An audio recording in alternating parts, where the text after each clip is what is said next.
ओम गणपत्याय नमः। ओम श्री गणेशाय नमः।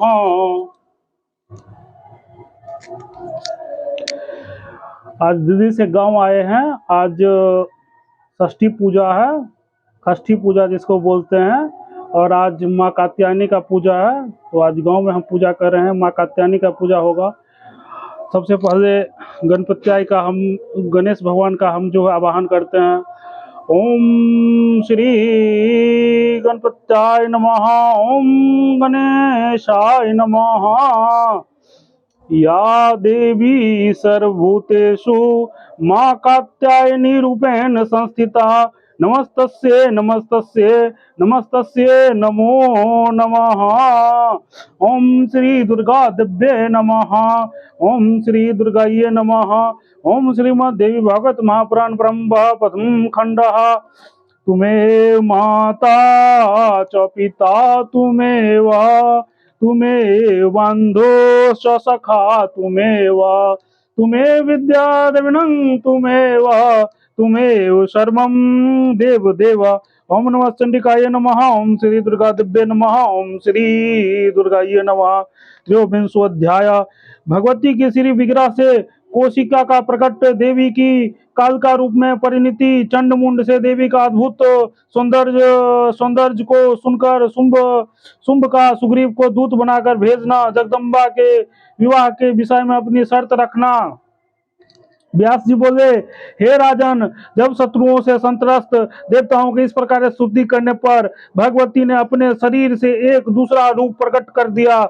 जब भगवती पार्वती के विग्रह कोष से अंबिका का प्रकट हुई, तब वे संपूर्ण जगत में कोष की इस नाम से विख्यात कही जाने लगी। पार्वती के शरीर से उन भगवती कोष की के निकल जाने से शरीर छीन हो जाने के कारण वे पार्वती श्री कृष्ण वर्ण की हो गई, अतः हुए काल का नाम से विख्यात हुई। वे काल का स्याही के समान काले वर्ण की थी तथा महाभयंकर प्रतीत होती थी। दैत्यों के लिए भयवर्धिनी तथा भक्तों के लिए समस्त मनोरथ पूर्ण करने वाली वो भगवती काल रात्रि नाम से पुकारी जाने लगी।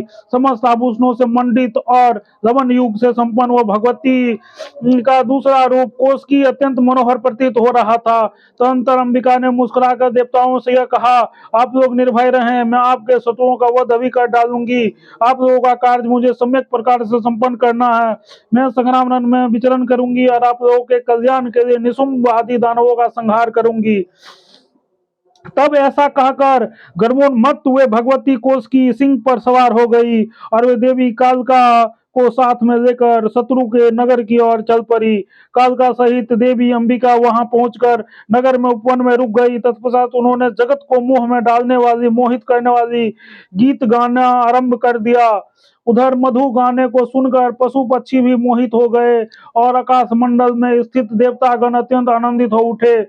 उसी समय शुंभ के चंड मुंड नाम के दो सेवक, जो भयंकर दानव थे, स्वेच्छापूर्वक घूमते हुए वहां आ गए। उन्होंने देखा कि दिव्य स्वरूप वाली भगवती अंबिका गायन में लीन है और काल का उसके सम्मुख विराजमान है। हे निवश्रेष्ठ, उस दीप रूप वाली भगवती को देखकर दोनों दानव विस्मय में पड़ गए और वे तुरंत शुंभ के पास पहुंचे।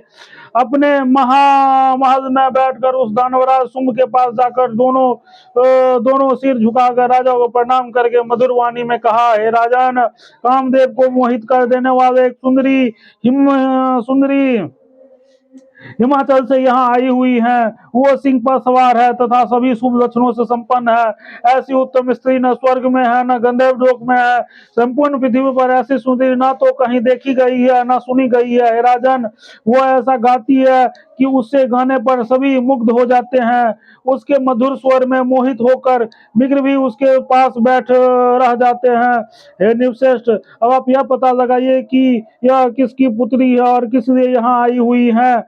इसके बाद उसे अपने यहाँ रख लीजिए, क्योंकि वह सुंदरी आपके योग है। यह जानकारी प्राप्त करके आप वो सुंदर नेत्रों वाली स्त्री को अपने घर ले आइए और अपनी भार्या बना लीजिए, क्योंकि ऐसी स्त्री निश्चित रूप से संसार में नहीं है। हे राजन, आप देवताओं का संपूर्ण रत्न अपने अधिकार में कर चुके हैं, तो फिर हे निवश्रेष्ठ, इस सुंदरी को भी आप अपने अधिकार में क्यों नहीं कर लेते हैं। राजन, आपने बलपूर्वक इंद्र का ऐश्वर्य मुक्त एरावत हाथी, परिजात वृक्ष और सप्तमुख वाला उस सेवा घोड़ा छीन लिया। निप आपने ब्रह्मा जी से हंस ध्वज संपन्न दिव्य तथा रत्नमय अद्भुत विमान को बलपूर्वक अपने अधिकार में कर दिया। हे राजन, आपने बलपूर्वक कुबेर को पद्म नाम के निधि को छीन ली और वरुण के श्वेत छत्र को अपने अधिकार में कर दिया। हे राजन, आपने बलपूर्वक कुबेर का पद्म नाम के निधि को छीन लिया और वरुण के श्वेत छत्र को अपना अधिकार में कर दिया।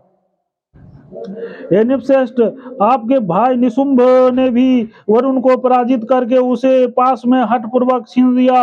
हे महाराज, आपके भाई से समुद्र ने कभी भी ना मुरझाने वाली कमल पुष्प की माला और विविध प्रकार के रत्न आपको प्रदान किए हैं। आपने मृत्यु को जीतकर उसकी शक्ति को तथा यमराज को जीतकर उससे अति भीषण दंड को अपने पूर्ण अधिकार में कर दिया है। राजन, आपके पराक्रमों का और क्या वर्णन किया जाए। समुद्र से प्रद्भव कामधेनु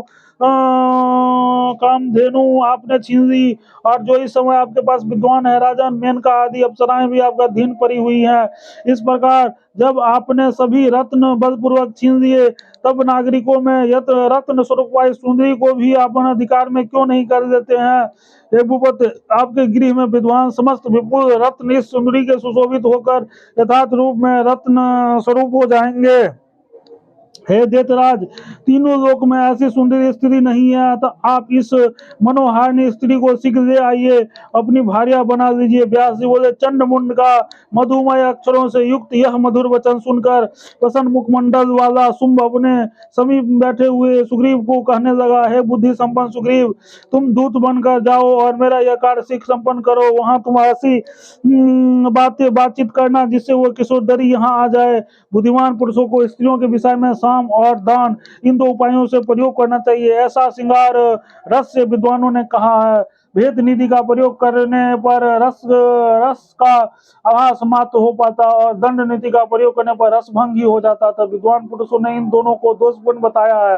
हे दूत, ऐसी कौन स्त्री होगी जो साम दान इन मुख्य नीतियों को संपन्न मधुर तथा हास परिहास परिपूर्ण वाक्यों द्वारा काम पीड़ित होकर वश में न हो जाए। व्यास जी शुंभ के द्वारा कही गई अत्यंत प्रिय तथा चतुर्पर्ण बात सुनकर सुग्रीव बड़े वेग से उधर चल पड़ा जहां जगदम्बा विराजमान थी। वहां उसने देखा कि एक सुंदर मुख वाली युवती सिंह पर विराजमान है। जगदम्बा का प्रणाम करके वो मधुर वाणी में कहने लगा। दूत बोला, हे सूझघने, देवताओं का शत्रु राजा शुंभ सर्वा सुंदर पराक्रमी है, सबको जीत कर वे तीनों लोकों का अधिपति हो गए हैं। आपके सुंदर संपन्न विषय में सुनकर आप पर आसक्त मन वाले उन्हीं महाराज शुंभ ने व्याकुल होकर मुझे आपके पास भेजा है। तो अंगनी दैत्यपति शुंभ ने आपको प्रणाम करके जो प्रेम पूर्ण वचन कहा है, उनके उस वचन को आप सुने। एकांत मैंने अभी देवताओं को जीत लिया है। इस समय मैं तीनों लोगों का स्वामी हूँ। मैं यहाँ रहते हुए यज्ञ भाग प्राप्त कर सकता हूँ। मैंने स्वर्गलोक की सभी सारे वस्तुएं छीन ली है और उसे रत्न विहीन कर दिया है। देवताओं के पास जो भी रत्न थे उन सबको मैंने हर दिया है। भावनी, तीनों लोक में सभी रत्नों के भोग करने वाले एकमात्र मैं ही हूँ। देवता, दैत्य और मनुष्य ये सब मेरे अधीन रहते हैं। गुणों के कानों से मार्ग में मेरे हृदय में प्रवेश करते हुए मुझ पूर्ण रूप से तुम्हारे वश में कर दिया है। अब मैं क्या करूं, मैं तुम्हारा दास बन गया हूं। हे रंभरु, मैं तुम्हारे अधीन हूँ, तुम मुझे जो भी आज्ञा प्रदान करो उसे मैं करूंगा। है सुंदर अंगों वाली, मैं तुम्हारा दास हूँ, कामबान से मेरी रक्षा करो। हे मरालक्षी, तुम्हारे अधीन हुए मुझ कामातुर को तुम स्वीकार कर लो और तीनों लोगों के स्वामिनी बनकर उत्कृष्ट सुखों का भोग करो। हे क्रांते, मैं मरण पर तुम्हारी आज्ञा का पालन करूंगा। हे वरारोहे, मैं देवताओं, असुर तथा मनुष्यों का वध से हूँ, अतः सुमुखी मुझे पति बनाकर तुम सदा सौभाग्यवती रहोगी। हे सुंदरी, जहां तुम्हारा मन लगे वहां विहार करना। मध्य से हाल सही हुई है कामनी, मेरे स्वामी उन शुंभ की बात पर अपने मन में भली भांति विचार करके तुम्हें जो कहना है उसे प्रेम पूर्वक मधुर वाणी में कहो। हे चंचल कटाक्ष वाली, मैं वह सुंदर तुरंत शुंभ से निवेदन करूंगा। व्यास बोले, दूत के वचन सुनकर देवताओं का कार्य सिद्ध करने वाली भगवती अत्यंत मधुर मुस्कान करके मीठी वाणी में उनसे कहने लगी। देवी बोली, मैं महाबली राजा शुंभ तथा निशुंभ दोनों को जानती हूँ। उन्होंने सभी देवताओं को जीत लिया, अपने शत्रुओं का संहार कर डाला। वे अभी सभी गुणों की राशियां और सब संपदाओं से भोग करने वाली। वे दानी, महाकार्य में सुंदर, कामदेव सदृश कुरूप वाले 32 लक्षणों से संपन्न देवताओं और मनुष्यों में अभेद। यह जानकर मैं उस महान असुरों की देखने की इच्छा से यहाँ आई हूँ। जैसे रत्न अपने शोभा के अधिक बढ़ाने के लिए स्वर्ण के पास जाती है, वैसे ही मैं अपनी पति को देखने के लिए दूसरे के यहाँ लाई हूँ।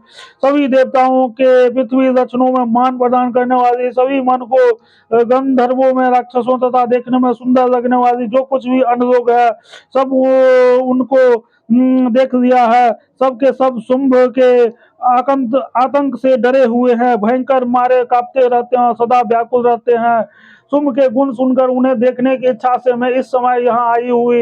हे महाभागशाली दूत, तुम जाओ महाबली शुंभ से एकांत स्थान में मधुर वाणी में शब्दों से मेरी बात कहो। हे राजन, आपको, बलवान को, सबको, बलि को, सुंदरों में अति सुंदर, दानी, गुणी, पराक्रमी, सभी विधाओं पारंगत, सभी देवताओं को जीत लेने वाले, कुशल प्रताप, श्रेष्ठ कुल वाला, समस्त रत्नों का भोग करने वाला, स्वतंत्र, अपनी शक्ति से समृद्धशाली बना हुआ जानकर मैं आपको पति बनाने की इच्छुक हूँ। है नादेव, मैं भी निश्चिंत रूप से आपके योग हूँ। हे महावते, मैं आपसे इस नगर में अपनी इच्छा से आई हूँ, किंतु हे राक्षस सेठ, मेरे विवाह में कुछ शर्त है। राजन, मैंने पूर्व में सखियों के साथ खेलते समय बाल स्वभाव अपने शरीर के बल के अभिमान में कारण संजोग उन सखियों के समक्ष एकांत में यह प्रतिज्ञा कर ली थी कि मेरे समान पराक्रम रखने वाला जो वीर रण में मुझसे स्पष्ट रूप से जीत लेगा, उस बालक को जानकर मैं उस वलावल को जानकर मैं ही पति रूप में उसका वरण करूंगी। मेरी आवाज सुनकर सखियों ने मन में बड़ा विस्मय हुआ।